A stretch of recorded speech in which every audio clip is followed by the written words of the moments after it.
Greetings, I am Sakina Sabri, chairperson of the Kuumba Family Institute Incorporated.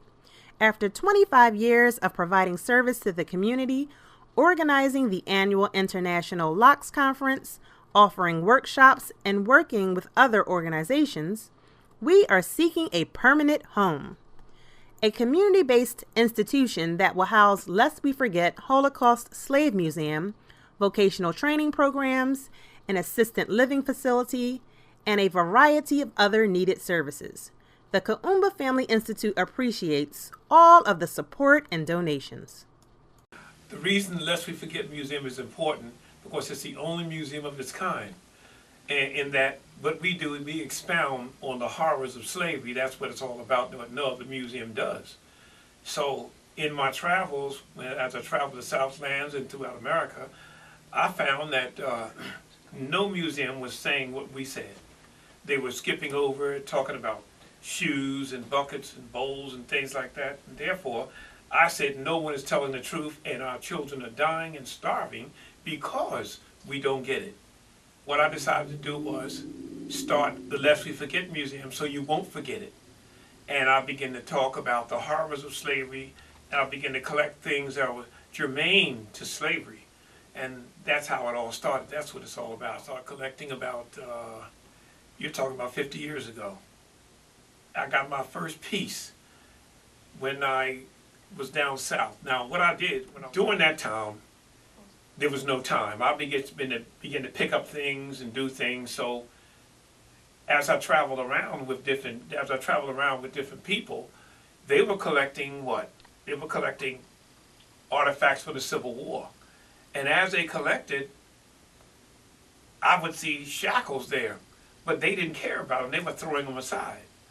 And I said, you know, no one knows about this. No one knows about this. So let me do this. I'm going to collect this. I'm going to collect slavery artifacts. That's what I did. So this was about 50 years ago. About 50 years ago I started this. And in starting this, I was incredulous that no one else wanted to be bothered with it. As I picked up shackles like this, I realized that these shackles were for children. You know, something I never really realized, that they could put children in shackles and things like that. So what it did, I said, look, something like this. I got this off a farm. I got this off a farm in I'm not even sure anymore. It was 19 something, you know, but it was a oh something that they go back. They go over 19 something. And what I began to really start was in the 50s and 40s. And so what I did, I began to collect, have things around the house. A lot of stuff got thrown out because I realized I was a child. Oh, I graduated high school in 1951.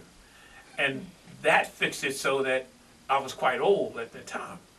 Or wasn't quite as old. I had no place to store stuff and things like that. And as I got older, I began to buy places. I began to have an apartment where I could put stuff in. So I had stuff all over the counters, the floors, everything. Because I was a collector. No one else liked it. They thought it was junk. But what do I have here? The largest collection of actual slave artifacts on the East Coast. That's what I have.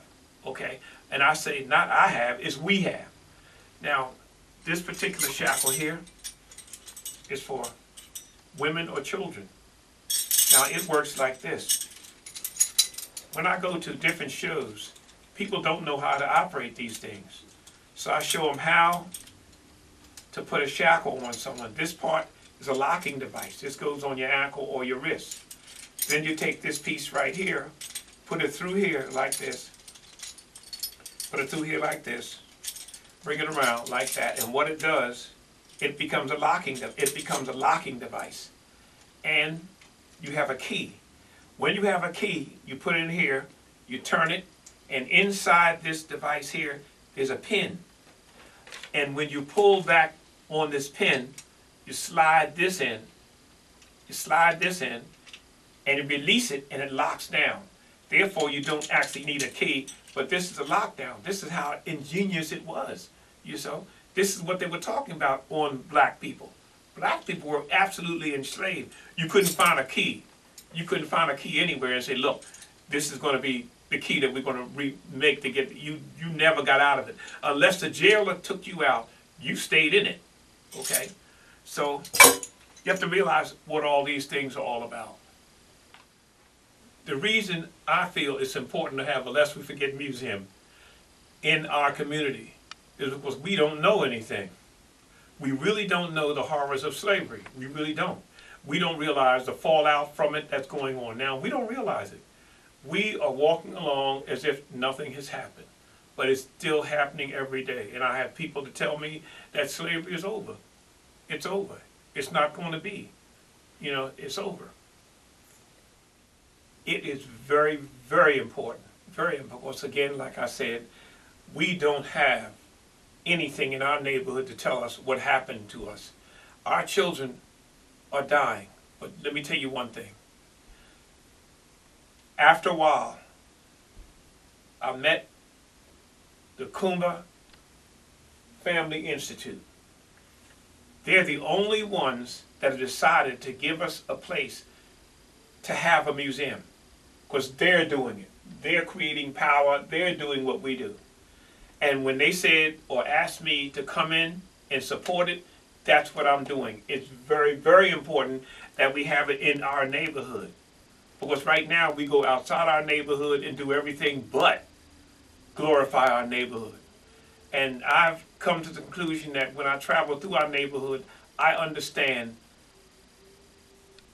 where our neighborhood starts and where it ends.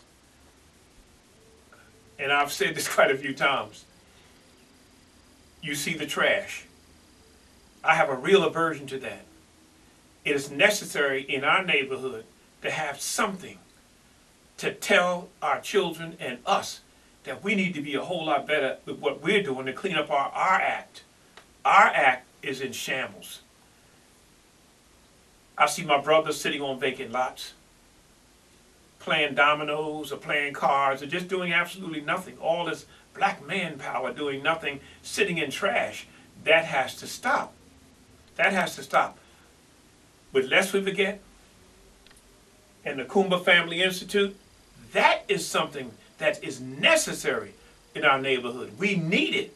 We need it to show us the way we need to live, not how we're living. Kuumba Family Institute, to me, is number one. Lest we forget is going to partner with them, has partnered with them, and we're going to do this. We're going to make this happen. I am supporting them wholeheartedly because they have come to me and I've gone to them and they have offered me what I've always wanted, and that is we need a place. We need a building. They've come up with the idea of a building. They are looking for funds already. We have to fund it. We go and spend all our money in these big hotels, and we love it. I mean, it is amazing how we love it. Yet we have places in our neighborhood that we could do. Kuumba Family Institute has come and said, look, let's build a place for us. For us, by us, for us. We must. That's how I look at it. And it's a wonderful, wonderful thing. And I'm wholeheartedly supporting it. Because if I support it, then you should support it. Because it's what we need. We need this. This is what it's all about. Remember, if you're going to say black is beautiful, lest we forget, Kuumba Family Institute is at the forefront. I am J. Justin Ragsdale, and I am Chief Curator of Lest We Forget the Black Holocaust Museum here in Philadelphia. And I am the one, I and my wife are the people that support it, along with my granddaughters and all the Ragsdales. We're supporting this. We have to do it because it's necessary.